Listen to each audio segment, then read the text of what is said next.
Selamat pagi Bapak Ibu Saudara semuanya, berjumpa kembali dalam program Everyday with Jesus.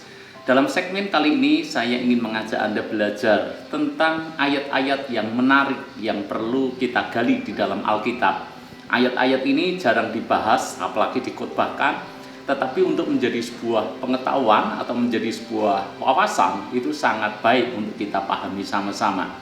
Nah, hari ini saya ingin mengangkat sebuah topik, yaitu tentang apakah Tuhan setuju dengan perbudakan. Bagaimana menurut Anda? Jika Anda berkata bahwa Tuhan tidak mungkin setuju dengan perbudakan, lalu bagaimana dengan Keluaran pasal yang ke-21 yang membahas tentang perbudakan? Bahkan di dalam ayat yang kedua saya bacakan buat Anda, apabila engkau membeli seorang budak Ibrani, maka haruslah ia bekerja padamu 6 tahun lamanya. Tetapi pada tahun yang ke-7 ia diizinkan keluar sebagai orang merdeka dengan tidak membayar tebusan apa-apa. Jadi ternyata di dalam Alkitab sendiri ada aturan tentang perbudakan. Pertanyaannya, apakah itu berarti Tuhan menyetujui perbudakan? Baik, supaya kita bisa memahami ayat ini dengan perspektif yang benar, saya mengajak kita mengerti lebih dulu perbudakan itu seperti apa. Jika kita belajar sejarah bangsa-bangsa kuno, maka kita mengerti bahwa yang namanya perbudakan itu adalah hal yang lazim atau hal yang biasa.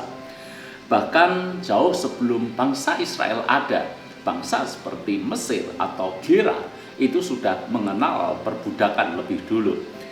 Di dalam firman Tuhan, Kejadian pasal 12 ayat yang ke-16 misalnya, dikatakan bahwa Fir'aun memberikan hadiah kepada Abraham berupa ternak dan budak laki-laki dan perempuan.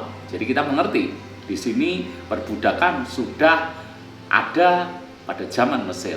Lalu kemudian di dalam Kejadian pasal 20, ini bangsa Gerar juga ternyata sudah memberlakukan sistem perbudakan. Lalu kemudian dari situlah akhirnya bangsa Israel pun mengenal perbudakan. Namun perbudakan yang terjadi di Israel itu beda jauh dibandingkan dengan perbudakan yang terjadi di bangsa-bangsa asing.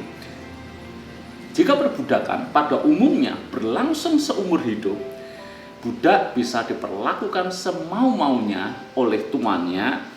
Tidak demikian halnya yang terjadi di Israel. Di Israel, perbudakan tidak berlangsung seumur hidup.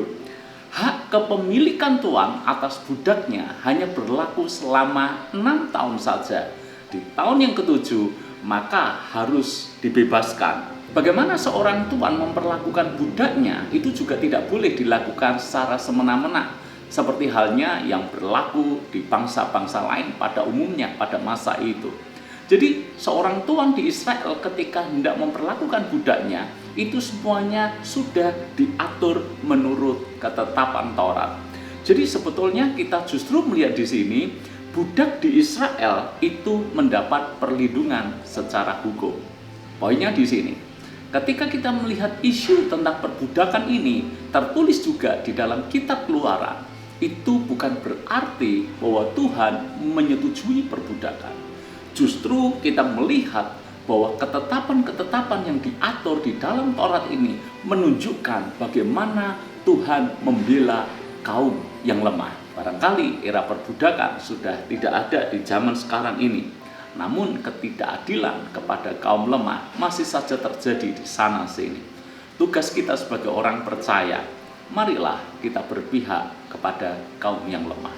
Jika Anda seorang atasan, perlakukan bawahan Anda dengan baik. Jika Anda seorang owner sebuah perusahaan, perlakukan karyawan Anda dengan baik. Jangan sampai hak mereka Anda ambil. Sebaliknya, biarlah Anda memenuhi hak mereka. Kalau bisa berikan lebih daripada itu. Jika Anda memiliki pembantu di rumah, perlakukan pembantu rumah tangga Anda dengan baik. Jika Anda melihat kaum lemah dimanapun Anda jumpai, pastikan bahwa Anda pun care dengan mereka dan mengasihi mereka. Jika Tuhan saja begitu memperhatikan kaum lemah, bagaimana dengan kita?